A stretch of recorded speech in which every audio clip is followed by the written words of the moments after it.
Ramdam din ang epekto ng shear line sa Southern Luzon, kabilang na ang Bicol Region. Sa katunayan, ilang flights ang naapektuhan ngayong araw dahil sa sama ng panahon na dulot ito. Kaya naman, maiging alamin na natin ang update sa lagay ng panahon mula kay Pag-asa Weather Specialist Lori de la Cruz. Magandang araw sa lahat ng ating mga kababayan.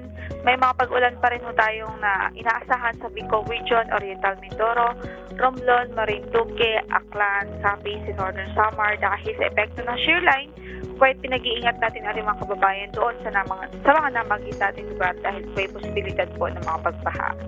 Samantala sa Cagayan Valley, Aurora at Quezon, maulap din ang papaurin na may mga pag-ulan dahil sa amihan, gayon din sa Cordillera Administrative Region. Sa Metro Manila naman at natitirang bahagi ng Luzon, bagyong maulap hanggang sa maulap lamang ang papaurin natin. May mga posibilidad lang ng isolated light rain anytime of the day dahil sa amihan. The rest of the country, generally fair weather apart from localized thunderstorms.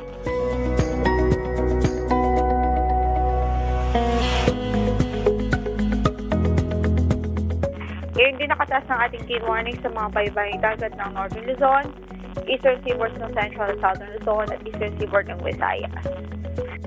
Narito naman ang ating 3-day weather forecast sa mga piling lugar.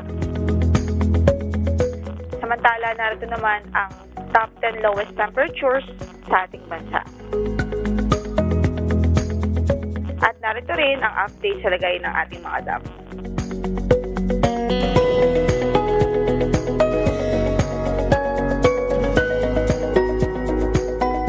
Yan ang latest mula sa Pag-asa. Ito po si Lori de la Cruz.